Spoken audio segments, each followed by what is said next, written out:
So I'm going to start with this one systems that we had a look at. It's the arm drag system from the butterfly. We're going to start off with just the mechanics on it so everyone understands. As I move to the side, Darren's going to use his left hand to try and push my knee to the ground to control the knee. We're going to go if he grabs the shoulder in a second or if he grabs the head. So first of all is the knee. The part that I'm going to do is I'm going to throw an uppercut, make the hand come off. Now what I'm doing is I'm rolling the elbow so the elbow hits my stomach and I'm keeping it nice and tight. So what a lot of time I see people do is when they try to arm drag, they try and move the hand, but if his weight's onto the hand, it's quite hard to do. So what I'm trying to do instead is I take the hand off. I'm pulling the elbow. So the key is I want to get the elbow onto my chest and I'm holding it tight to my chest. I don't care whether the arm's on the inside of my legs or the outside, but I need this part here. This is the main focus. So I'm onto my side for me. So we need to have a decent core because if he tries to push me down, like knocks me over, I need that, you can push me. So I need that core so I can actually like fight this way, where if I fall down, like it's not that good, okay? So first of all, it's a cup. I want to go into the elbow. So what I'm doing is I'm cupping, lifting, and dragging from here. It's going to do a small hip escape, look to the side, and again. So just really easy mechanic. Don't make it any more complicated than this. So it's about 5 motions. Okay, so motion number 1 is uppercut. Number 2, rotate, pull the elbow to my chest. Number 3, hip escape, drag, leg comes up, my elbow and my knee make contact, and my chest makes contact with his shoulder, so there's no space for him to swim his arm back over the top. 1, 2, 3. Start. So, I know which leg is going to push down. So as he pushes it down, don't get any more complicated. So all I do is I pull the elbow to my chest. The downfall is that the hand's on this side here, which is better for him because he can now push me down and he has the underhook on me. So this is a better thing for him. So all I'm doing is on my side, I'm going up, I just put the hand across. That's it. So if he tries to shoot the underhook, it's on the wrong side now. That's all I'm doing. So don't fall down, don't put him on top of you. I'm just moving him. So here, so hand goes up, uppercut, here. Once the arm's here, hip, turn, and we're in position. Just really easy, guys. 1, 2, 3. If we have a table, right, so the 4 legs on the table, and that's the top. The table's stable this way and this way. But once you take the table over that leg and the leg collapses, it's weak. So what my partner's got to post on, he's going to be posting on the hand. So if I try and take him this way as a post, so I'm trying to take his shoulder over his elbow to make it collapse. It's the weakest mechanic, it's the weakest way. So if I've got Dion and we're here, so number 1 is uppercut, drag, little rotation here and here. So if I put him this way here, he's got the ability to post because that's like the 4 legs of the table and going with the table's balance. But if I slide under and I collapse the frame, it's easier for me to break him down. So when I'm moving, what I'm trying to do is I'm trying to come 45 degrees up, but I need to do two hip escapes. Because the first collapse is going to land on top of my right leg, which means that I can't put my right leg over the back.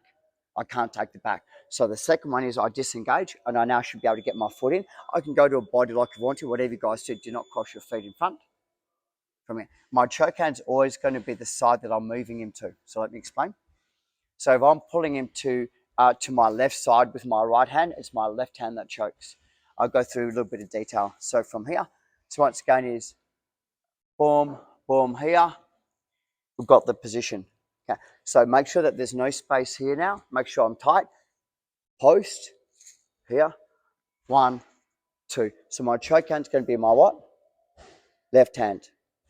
Because this hand's going to be the fighting hand to hand fight. Does that make sense, guys? Do you want to see that, Dion? Are you okay? You okay? Yeah, Dan. I've got to change partners so no one has the 15 minutes together, face-to-face time, COVID. Okay.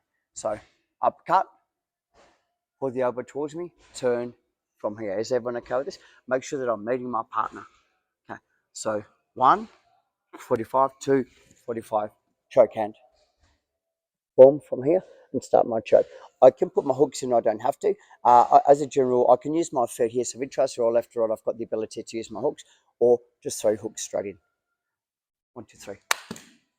Jared's in my butterfly. Yeah, man, I've got to get all your natural beauty. That's what it is. I don't know how natural it is. So I've turned to the side, and what Jared's going to do is instead of pushing that down, it's going to try and push my chest to push me down from here. So exactly the same thing. I like, the chest is exactly the same mechanic, right? So if I'm here and he pushes, this is the hardest part. If I let go of my hand, he wins this fight because he's super strong. Right, push me down, go. But he's super strong. Like, he's going to definitely push me onto my back. But if I nudge it, I get to go. So what I'm doing is as he starts to push, I fight him. Frame and fight. Lights, touch. As he pushes, turn the corner, hip escape. Now, of course, his momentum's kind of going. You're going to get this drag really easy. Leg comes up. 1, 2, 3. Hook it up right on the jawline. Okay, from here. What I'm seeing is that most people are going to try and re-roll that side. So my hook stops in from here, and this allows me to start to get the ability to hold him. Yes, sir. Do re-roll and you go with them, is that not a bad Take mount. Go. You could roll, they almost be belly down as well. You won't get them belly down, but you get mount. Yeah, if they roll because you're not on their back. So like I'll explain. So we're just going to go slow. So if he's pushing me and I'm super strong, boom, from here, 1, 2, and I'm here, and he goes, I'm in danger. Rolls. You're never going to see. I'll never get his back. Yeah, I'm never going to. I'm nowhere near on his back. I'm never going to get his back.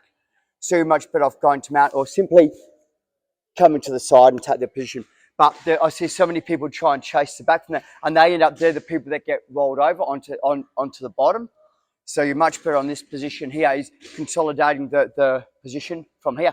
If they do roll, we're looking for mount. We're not chasing the back on the re-roll. Yeah, so slow motion. So from here, pushes, boom, here, 1, 2, boom. For me, so all this does is that keeps, so as he rolls, that, so if he tries to roll to his right, just my foot here, that, so not that, that, yeah. And then what will generally happen, from my experience, is going to use this right hand to try and push my knee down, and that's hand fight, steady, and then I can put the hand underneath the back, and then I can finish it from here. So, because that's the area that's stopping him from rolling. So most people are going to try and push the knee away. Once you've got that separation, you can take the arm and go from there. Let's try that, guys. 1, 2, 3. So I've done the right thing where I've kind of moved to the side from here, and I go underhook. And what he's going to do is his right hand's going to cut the back of my head. So he's kind of trying to get the control of my head. Does that kind of make sense? So this is a page. I want to make sure that my shoulder is on the inside. So I don't want his elbow on the inside. So I want to make sure that my shoulder's on the inside always. I'm going to deal with if his elbow's on the inside in a second. So first thing I do is I bring my hand up nice and high. I cup onto his shoulder. I'm not going to the elbow. What I'm going to do is I'm going to pull my hand down into the valley in here, nice and tight. So pull. What happened will go straight onto a shoulder lock. So general rule, he'll try and roll, but the shoulder lock's on pretty tight straight away. That's how I was taught to do it. So what I'm going to do is going to add a little add-on onto this to make this a fraction better. So we're in the same position, so I'll make sure I shoulder roll, come in. So what I'm going to do is going to hip escape and just tap to make him fall. So now it's really hard for him to roll. And what I'm doing is I'm trying to cup his shoulder on the crook of my elbow to roll it. I see a lot of people, they use this. There's too much play time between my elbows for him to, he can move his hand and all that. Yeah, exactly. So once I cup it here, and what I'm doing is I'm pulling his shoulder to my hip. You okay there, Simon? Yeah. Just say. So I'm pulling the shoulder to my hip. Right. So I'm not pulling it to, I'm going pull, pull, pull, pull, pull. And now I can start to move and take it to the cutting arm bar instead as well. But the first mechanic is I want to isolate the shoulder. I want to kick him out, and I want to have a little bit of space to pull him into. So again, is that okay? It's not too hard on your shoulder? Okay, you sure? Yeah. Okay, don't cry, mate. Okay, so here, so I'm on the inside. So what I'm doing is, because he's got the grip of my head, I go back, bop, bop, and I try and get right onto the shoulder. So my palm's facing me, and my palm's facing away this way, because this is the strongest mechanic to put. Whether it's this way here, you can already feel it's looser. Yeah. So because I want to like pull in with my where that's the weak mechanic. So here, so what I do is I go kick, squeeze, pull into my hip, pull into my hip, pull into my hip. If he starts to fight, slide it backwards, cutting arm bar. If he turns his hand down towards his bottom, guillotine.